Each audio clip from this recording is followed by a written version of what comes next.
नमस्कार साथियों, target PCS के ऑनलाइन चैनल पे आप सभी मित्रों का स्वागत है। वीडियो काफ़ी समय बाद आ रहा है और इस दरमियान पीसीएस के पेपर भी हो गए हैं। उसके फाइनल आयोग की तरफ से आंसर की भी जारी कर दिया गया है। उस आंसर की के हिसाब से हमारा अपना अनुमान है कि 80 क्वेश्चन के आसपास जिसका नेट मतलब माइनस मार्किंग काट करके 80 क्वेश्चन के आसपास जिसका बन रहा होगा वह अपनी तैयारी मेंस के लिए करे। इसके आसपास ही कट ऑफ इस बार रहने की उम्मीद है। निश्चित ही प्रश्न इस बार थोड़े से कठिन आए हैं और कुछ क्वेश्चन बिल्कुल फैक्ट बेस पूछे गए हैं जहां से लगभग ज़्यादातर लोगों को गलत हुए होंगे। तो 80 क्वेश्चन के आसपास अगर आपके बन रहे हैं तो आप मेंस की तैयारी के लिए स्टार्ट कर दीजिए। अगर आपको लग रहा होगा कि इसमें होना मुश्किल है या 70-75 के आसपास बन रहा होगा, क्योंकि कुछ लोग बता रहे हैं कि कट ऑफ 72 जाएगी, 73 जाएगी, 75 जाएगी, तो बिल्कुल भी हमारा अपना मानना है कि इतना कट ऑफ नहीं जाएगी। 80 के आसपास ही कट ऑफ रहने की उम्मीद है, क्योंकि 2023 में जो ओबीसी की कट ऑफ गई थी वह 97 क्वेश्चन के आसपास गई थी। 94 क्वेश्चन के आसपास जनरल की गई थी और 97 क्वेश्चन के आसपास ओबीसी की गई थी। आपको पता है कि जो रिजर्वेशन होता है, आरक्षण की प्रक्रिया पीटी में लागू नहीं होता है, इसलिए ओबीसी की कट ऑफ जनरल से ज़्यादा चली गई थी। तो इस बार 80 के आसपास होने की उम्मीद है। 80 के आसपास अगर आप बन रहे हो तो आप मेंस की तैयारी बिना टाइम वेस्ट किए स्टार्ट कर दीजिए, नहीं तो आप अगले परीक्षा की तैयारी करिए, क्योंकि आगामी समय में भी फरवरी के बाद आरओ भी लगा हुआ है। आने वाले समय में आरओ भी होना है। फरवरी के बाद कभी भी वह उसकी डेट डिसाइड हो सकती है और जनवरी में ही कैलेंडर आपका आएगा। इसी महीने जो जनवरी आने वाला है उसी में आपका कैलेंडर फर्स्ट वीक में आ जाएगा। उसमें सारी डेट क्लियरिटी सारे डेट उसमें दिए रहेंगे। तो आरओ के लिए आप लोग तैयारी करिए। आरओ के बाद आपका पीसीएस 2025 का भी उसी समय लगा रहेगा। लगभग मई टेस्ट सीरीज हो, स्टैंडर्ड टेस्ट सीरीज जैसे दृष्टि या ध्येय या जीएस वर्ड, इन सब की टेस्ट सीरीज को आप लाइए मार्केट से। जितने भी टेस्ट सीरीज है अभी से आप एक एक दो दो टेस्ट हर हफ्ते लगाना शुरू कर दीजिए। कहने का मतलब यह है कि क्वेश्चन की प्रैक्टिस आप लगातार करते रहिए अभी से लेके। यही दो तीन चीज़ें हैं। स्टैंडर्ड बुक्स को पढ़िए और अपने नोट्स को पढ़िए, बाकी इधर उधर की भागने की ज़रूरत नहीं है। करंट अफेयर्स आप डेली या साप्ताहिक जैसे भी हो इस हिसाब से आप फॉलो कर सकते हैं। ठीक है, बस यही दो तीन चीज़ें बदलने की ज़रूरत है आपको अपने रणनीति में। अगर ये चीज़ें कर रहे हो तो अभी तक तो अच्छी बात है, नहीं कर रहे हो तो अभी पीसीएस 2024 देने के बाद यही आप करिए और निश्चित ही आने वाली परीक्षा में इसका लाभ ज़रूर मिलेगा। तो चलिए आज करंट अफेयर्स की श्रृंखला को अपने स्टार्ट करते हैं। धीरे धीरे करके हम जितने भी गैप हुए हैं उसको कंप्लीट कर लेंगे और जो भी महत्वपूर्ण करंट अफेयर्स होगा उसको हम देखेंगे और उसके डायमेंशंस को भी अपने चेंज करेंगे जिस हिसाब से प्रश्न पूछा गया है इस बार 2024 के पीसीएस में। और उम्मीद करते हैं आने वाले समय में भी इसी तरह के प्रश्न पूछे जाएंगे। तो उस हिसाब से हम अपने सभी जो घटनाक्रम हमारा रहेगा करंट अफेयर्स के प्रश्नों को भी उस हिसाब से देखेंगे। तो चलिए स्टार्ट करते हैं। आज का हमारा पहला पॉइंट है वी राम सुब्रमण्यम। अभी चर्चा में रहे हैं वी राम सुब्रमण्यम, इसका नाम है वो वी राम सुब्रमण्यम। क्यों चर्चा में रहे हैं? यह इनको NHRC national human right commission, राष्ट्रीय मानवाधिकार आयोग का नौवां अध्यक्ष इनको नियुक्त किया गया है। नौवां अध्यक्ष। यह सभी जितने भी पॉइंट मार्क कर रहे हैं इन सब चीज़ों को आप ध्यान दीजिए। आयोग कहीं से भी प्रश्न पूछ सकता है, 9 की जगह 10 कर सकता है और यही हो रहा है वर्तमान समय में, यही हो रहा है। तो इसलिए करंट अफेयर्स आप पढ़िए तो बहुत ही डिटेल से और बहुत ही इत्मीनान से आप पढ़िए। बहुत जल्दी जल्दी बहुत वन लाइनर टाइप का मत पढ़िए, डिटेल में पढ़िए, अच्छे से पढ़िए। ठीक है। वी राम सुब्रमण्यम अभी एनएचआरसी के 9वें अध्यक्ष नियुक्त किए गए हैं। सुप्रीम कोर्ट के पूर्व न्यायाधीश हैं। आपको पता है कि सुप्रीम कोर्ट के न्यायाधीश ही राष्ट्रीय मानवाधिकार आयोग के अध्यक्ष या सदस्य नियुक्त होते हैं। अध्यक्ष सुप्रीम कोर्ट के न्यायाधीश ही नियुक्त किए जा सकते हैं। तो अभी इनकी नियुक्ति हुई है वी राम सुब्रमण्यम की। अगर राष्ट्रीय मानवाधिकार आयोग के अध्यक्ष व सदस्यों की बात करें तो इनका जो कार्यकाल होता है वह 3 वर्ष या 70 वर्ष, 3 वर्ष या 70 वर्ष जो भी पहले होता है इनका कार्यकाल होता है। ठीक है, चलिए देखते हैं राष्ट्रीय मानवाधिकार आयोग के बारे में कि यह क्या है। राष्ट्रीय मानवाधिकार आयोग भारत की संवैधानिक संस्था नहीं है, याद रखिए। इसका संविधान में जिक्र नहीं किया गया है, बल्कि इसकी स्थापना 12 अक्टूबर 1993 के 1993 अधिनियम द्वारा इसकी स्थापना की गई थी। कब किया गया था? 12 अक्टूबर 1993 की। यह गृह मंत्रालय के अंतर्गत आता है। आपको यह विशेष तौर पे ध्यान देने की ज़रूरत है कि यह गृह मंत्रालय के अंतर्गत काम करती है राष्ट्रीय मानवाधिकार आयोग। अगर पूछा जाए सीबीआई किस मंत्रालय के अंतर्गत काम करती है तो सीबीआई भी आपका गृह मंत्रालय के अंतर्गत काम करती है। ठीक, किस मंत्रालय के अंतर्गत काम करती है? गृह मंत्रालय के अंतर्गत काम करती है। अगर आईबी की बात किया जाए,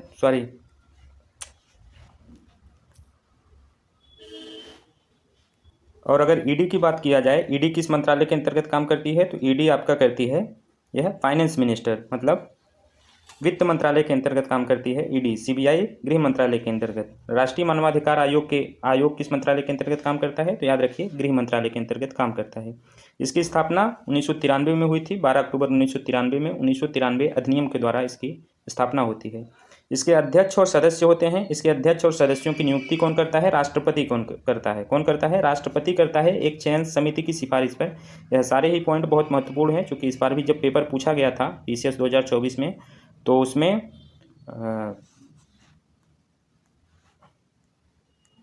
पेपर पूछा गया था पेपर में, तो उसमें आया था लोकपाल से। लोकपाल के अध्यक्ष की नियुक्ति भी एक चयन समिति की सिफारिश पर की जाती है राष्ट्रपति द्वारा। तो वह चयन समिति ही पूछा गया था कि चयन समिति के अध्यक्ष और सदस्य कौन कौन से होते हैं। तो राष्ट्रीय मानवाधिकार के आयोग के अध्यक्ष की भी नियुक्ति चयन समिति द्वारा की जाती है। उस चयन समिति में कितने सदस्य होते हैं, तो उस चयन समिति में टोटल 6 सदस्य होते हैं। कितने होते हैं, 6 सदस्य होते हैं। प्रधानमंत्री की अध्यक्षता में 6 सदस्यीय टीम जो होती है वह अपना रिपोर्ट देती है राष्ट्रपति को। जिनकी सिफारिश करती है उन्हीं को राष्ट्रपति द्वारा राष्ट्रीय मानवाधिकार आयोग के अध्यक्ष की नियुक्ति होती है। तो 6 सदस्य में सबसे पहले प्रधानमंत्री होती है, इस समिति की अध्यक्षता करते हैं। उसके बाद लोकसभा के अध्यक्ष होते हैं और राज्यसभा के उपसभापति होते हैं। इसको ध्यान देने की ज़रूरत है, राज्यसभा के सभापति नहीं होते हैं। राज्यसभा के सभापति तो उपराष्ट्रपति होते हैं, वह इसके सदस्य नहीं होते हैं बल्कि उपसभापति होते हैं। यहाँ पे विशेष तौर पे आप ध्यान दीजिए। अगर राज्यसभा के सभापति दे देगा तो यहाँ से गलत होने के चांस ज़्यादा बन जाएंगे, इसलिए इसको याद रखिए। उपसभापति होते हैं। नेता विपक्ष होते हैं, लोकसभा और राज्यसभा दोनों में नेता विपक्ष भी इसके सदस्य होते हैं और केंद्रीय गृह मंत्री इसके सदस्य होते हैं। तो कौन कौन होते हैं, प्रधानमंत्री इसकी अध्यक्षता करते हैं समिति के, लोकसभा अध्यक्ष, राज्यसभा के उपसभापति, नेता प्रतिपक्ष होते हैं, लोकसभा और राज्यसभा दोनों के नेता प्रतिपक्ष होते हैं और गृह मंत्री इसके सदस्य होते हैं। 6 सदस्यीय समिति द्वारा ही इसके रिपोर्ट दी जाती है राष्ट्रपति को। उसी आधार पर राष्ट्रीय मानवाधिकार आयोग के अध्यक्ष की नियुक्ति होती है।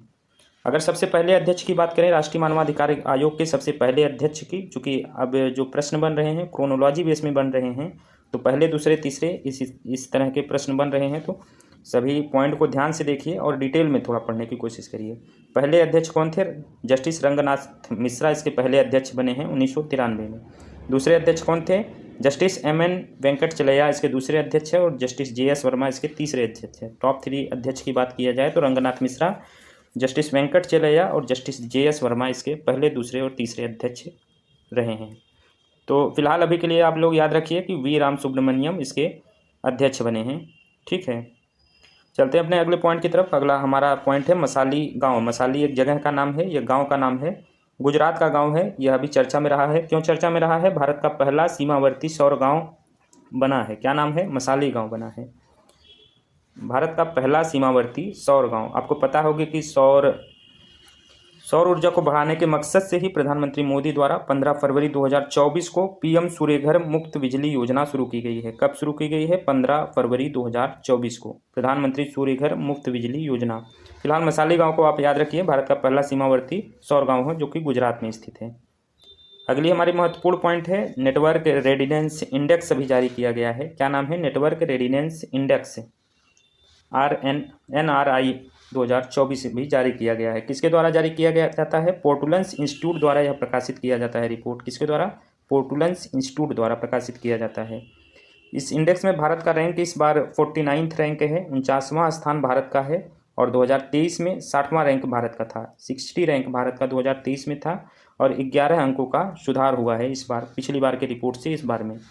सारे पॉइंट महत्वपूर्ण है, एक एक पॉइंट को देखिए, कितने अंकों का सुधार हुआ है यह भी महत्वपूर्ण है।